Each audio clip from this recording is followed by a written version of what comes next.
और तो राम राम सभी भाइयों को, कैसे हो आप सभी लोग। Welcome back to my channel, it's me Aish. और ये वीडियो बहुत इन्फॉर्मेटिव होने वाली है, जैसा कि आपको पता है।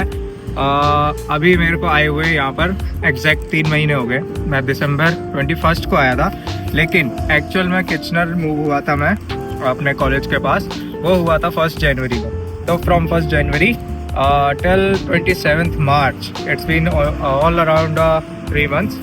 तो मैं इस वीडियो में बताने वाला हूँ कैसे मैंने अपनी पहली जॉब पाई, सबसे पहली बात। और सेकंड थिंग ये है कि जनवरी दिसंबर में और जनवरी फेब एंड तक हम सबको पता है कि इतना ज़्यादा स्नो स्टॉर्म से हमने डील करा, इतनी ज़्यादा बर्फ़ और अनएक्सपेक्टेड वेदर था टोटली कनाडा का।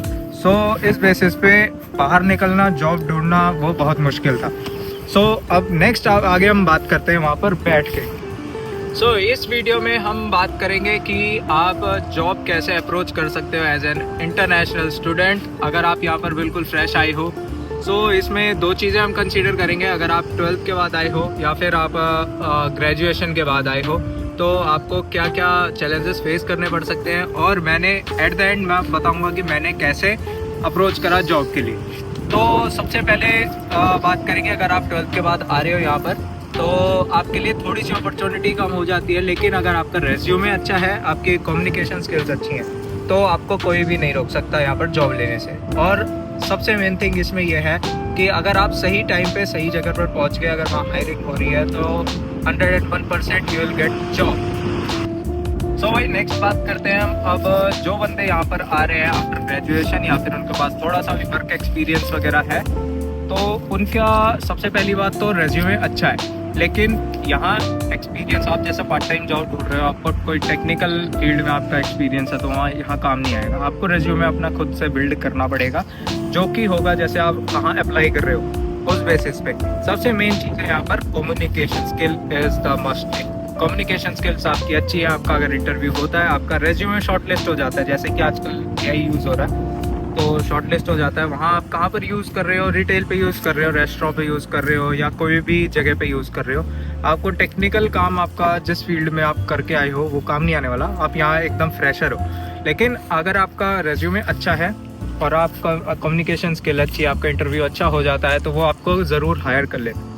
सबसे मेन थिंग यहाँ पर वही आती है सेम, कि अगर आप सही जगह पर सही टाइम पे पहुँच गए, तो आपको वो हायर कर लेंगे, जैसा कि मेरे के साथ हुआ था। थर्ड थिंग, मैं अपना सीन बताने वाला हूँ। मेरा अपना केस ऐसा था कि हम जॉब पे निकले ही थे, मैं, मेरा रूममेट और मेरा क्लासमेट है, तो हम 3 जने निकले थे। हम जैसे किचनर में रहते हैं, तो किचनर वाटरलू कैम्ब्रिज में हम जॉब के लिए निकले थे अपने रेज्यूमे के लिए। रेज्यूमे हमने काफ़ी अलग अलग बनाए, जिसमें कि रिटेल का भी था, रेस्टोरेंट का भी था। मेन हमने फोकस करा कम्युनिकेशन स्किल्स पे और कस्टमर सर्विस पे, कि हम कैसे कर सकते हैं। तो रेंडमली जस्ट हायरिंग शुरू ही हुई थी मार्च में। हम मिड मार्च में गए थे, 10th और 15th के बीच में। और हम ऐसे ही एक जगह पकड़ ली हमने। हमारे यहाँ जैसे रूट है बसेस के, तो हर बस का एक रूट पकड़ लिया और जाके वहाँ पर जहाँ मेन एरिया था, मार्केट थी, ऑनलाइन सर्चेस के साथ साथ इन पर्सन भी हम ड्रॉप इन गए, वहाँ पर रेज्यूमे ड्रॉप किया हमारा।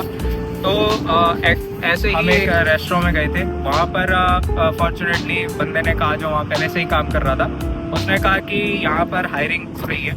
तो हमने अपना रेज्यूमे ड्रॉप कर दिया।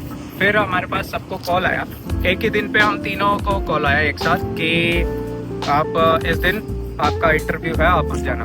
सो वहाँ पर सबसे बड़ी बात थी कि 50 बंदे थे, 50 बंदों के रेज्यूमे थे और ओपनिंग सिर्फ 3 थी। मेरे को वहाँ पर जॉब मिली, मैं वहाँ पर ट्रेनिंग करी और मेरी training just last week complete हुई है और मैं अब हायर हो चुका हूँ वहाँ पर। मेरे को अभी 1 वीक हो गया वहाँ पर काम करते हुए। काम अच्छा है और डजेंट मैटर आप कौन से बैकग्राउंड से हो, कैसे हो, आपको जो काम मिल रहा है आपको करना चाहिए।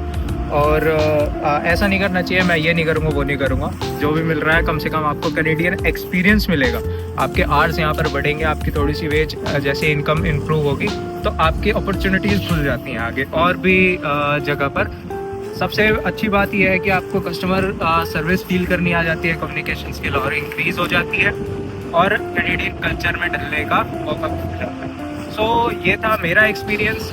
So last but not the least, मैं एक बहुत इंपॉर्टेंट टिप देना चाहूँगा।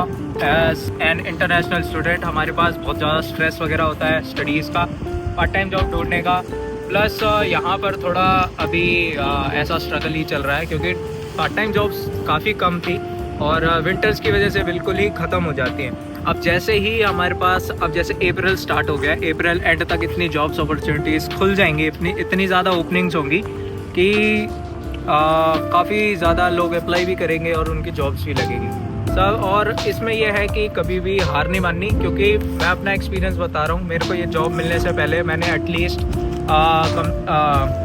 200 to 250 एप्लीकेशंस मैंने ऑनलाइन डाली होंगी और 100 रेज्यूमेस मैंने ड्रॉप कर दिए होंगे आई होप। तो उसके बाद मेरे को एक अपॉर्चुनिटी मिली है जहाँ से इंटरव्यू आया और मैंने ट्रेनिंग करने के बाद अब मैं हायर हो चुका हूँ। तो इसलिए हमें होप नहीं छोड़नी, क्योंकि बात वही है कि अगर आप सही टाइम पे सही जगह पर हो तो आपको मिल जाएगी, और ट्राई करना नहीं छोड़ना आपको। और इसी के साथ वीडियो को हम एंड करते हैं। हम हैं इस पार्क में, एक घर से बिल्कुल बगल में, आप व्यू देख सकते हो और यहाँ एंजॉय कर रहे हैं। लेकिन ठंड भी बहुत है, हवा तेज़ है, अप्रैल का शुरुआत है अभी, लेकिन फिर भी ठंड बढ़ती जा रही है। अपना ध्यान रखना, और अगर आ रहे हो आप तो मेरे चैनल पे बने रहना, सब्सक्राइब कर देना, और ऐसे ही अच्छे वीडियोस के लिए फॉलो ज़रूर कर लेना। नेक्स्ट व्लॉग मेरा आने वाला है, हम यहाँ से मूव हो रहे हैं, दूसरा घर देख रहे हैं, तो शिफ्टिंग का व्लॉग आएगा, इस घर का होम टूर भी आएगा मेरा। तो मेक श्योर बने रहना चैनल के साथ। टिल देन, जय श्री राम, बाय।